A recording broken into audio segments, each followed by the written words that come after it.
Hey guys, welcome back to my channel, Down the Rabbit Hole News. I am the Rabbit. Hey, listen, I don't know how I missed this, but apparently I missed something that I thought was definitely worth talking about as it pertains to Liam Payne.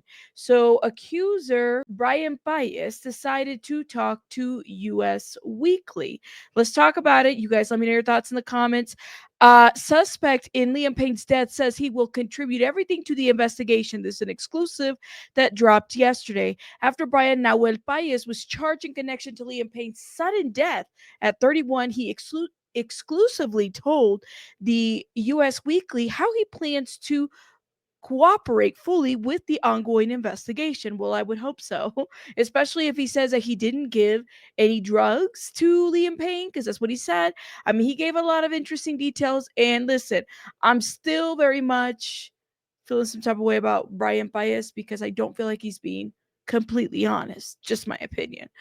He says, I want to contribute everything, my phone, everything in the investigation. Baez exclusively said, I have nothing that can harm me. The other thing is to contribute what I saw personally and what I experienced firsthand.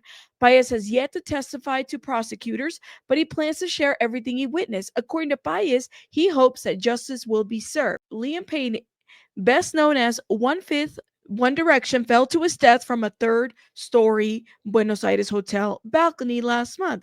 An autopsy revealed that Payne sustained multiple injuries involving internal and external hemorrhage and had various drugs in his system. I question a lot, y'all know.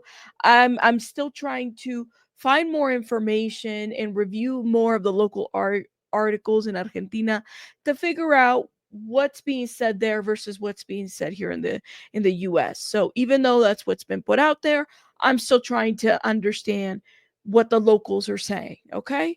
Local Buenos Aires prosecutors subsequently launched an investigation into the circumstances of Payne's death.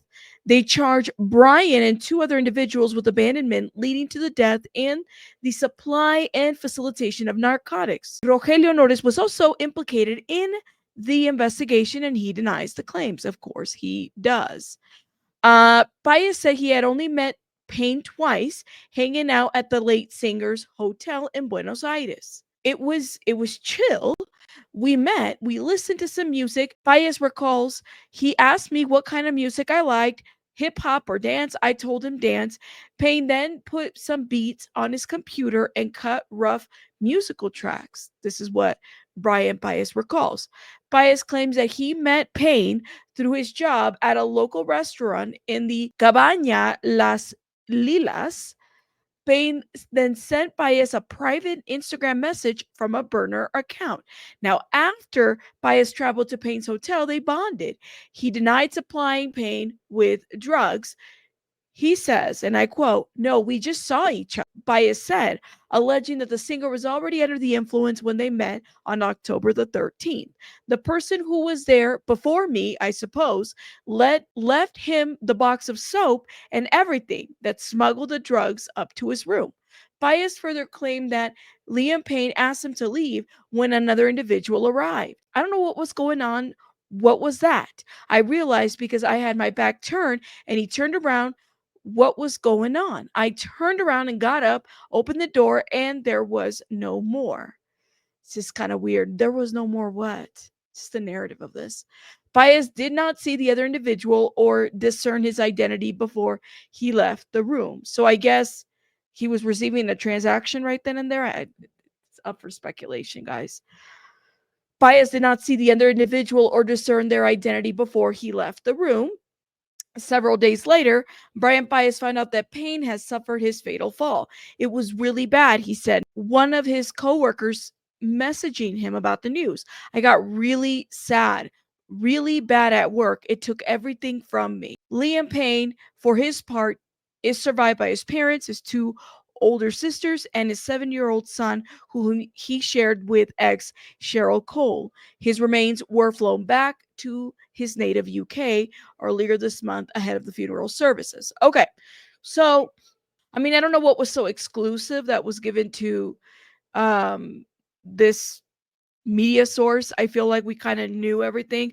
The problem that I have with Brian Bias and why the jury is still out and why I don't believe everything that he says is because, he posted those messages from the burner account and then he decides to delete them right away. And then he doesn't post the messages from like the first day he said he had contact with Liam. He literally posted, I believe, for the 14th of October, but he also said that he had contact with Liam on the 2nd and the 13th. So something about, I mean, and at first I was trying to figure out, like, are things getting lost in translation? What is going on? And I'm just not buying it. Now, in this article, just reviewing it again and again and again, it sounds like Brian Bias is saying that Liam was already drugged. He doesn't even say anything about doing drugs with him in this article. He doesn't even say anything about, you know, anything. He just says that they hung out together. He doesn't even mention that they got intimate. So this is a different kind of article than the interview that he gave in Argentina. Like, I'm wondering if he's trying to walk back what he said now, given that people are like kind of after him, like, you said this and that and the other. Now we want to know what the hell's going on. You know what I mean? I just the jury's out with this guy. I just don't know how believable he is. There's just so much that is not making sense. And shout out to you guys for watching the video that I dropped yesterday where you guys were very open to kind of like re-listening to the 911 call, re-listening to certain things that certain witnesses are saying or alleging, because you tend to kind of pick up something a little bit different than the first time that you hear it around, right? But it's very easy to get these things lost in translation, given that there's like a language situation, of course. But personally, I think that there's something more going on with Brian Bias. He later denies that intimate meaning sex. He just meant intimate. He wouldn't go into details, but he said pasó algo íntimo. Something intimate happens. When you hear somebody say that, that could mean a variety of things, but typically it's very easy for anybody to conclude that there was something sexual that might have happened. But that is Brian Bias' side. I do think it's distasteful to put that out there if it did not happen that way. Maybe Liam was lonely at that time and he's, might have met Brian and was like, hey, come and listen to some music, because what it sounds like is that Rogelio Nores was like basically watching him and doing, errands at the same time, leaving him alone, coming back to his friend, throughout the day. And maybe Liam didn't have anybody to talk to at that time or hang out with. He was seen roaming throughout the lobby. That's what it was said. So like he couldn't be alone sometimes. I can understand that. I definitely feel like there's something more to this. And the 911 call, like I said on my other video, does not make sense whatsoever. But it sounds like Brian Nahuel Paez is willing to cooperate with law enforcement or prosecutors, which is what he said in the initial interview. He said he was willing to cooperate. So whatever that is, giving up the phone, any information, I'm not buying this full story, because it just doesn't make sense, guys. It really doesn't, you guys. But maybe I'm wrong. I don't know. What do you guys think in the comments? Also being reported currently that there are, funeral arrangements that are happening for Liam Payne, that people are kind of getting ready for that.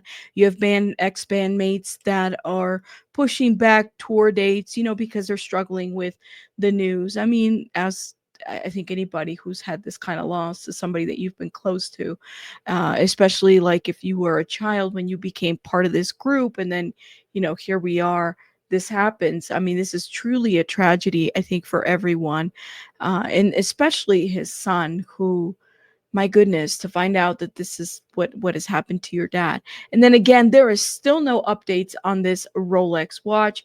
I'm wondering if Brian Bias saw this Rolex watch. Does he recall what this did he see it? Did he take the Rolex watch? I mean, I got a lot of questions. I really do, guys. And again, I mean, the best thing you can do in such circumstances is that if somebody's accused of something like this, especially these three, is let them keep talking so we can keep hearing what they're saying, because some of the stuff, it just doesn't make sense. We have yet to see a photo of Ezequiel Pareja, who I would like to see a photo of, but his face has been blurred all over.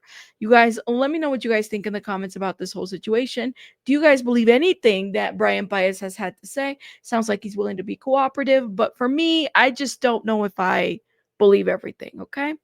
Just my thoughts. I'll see you guys on the next one. Rabbits out. Bye, guys.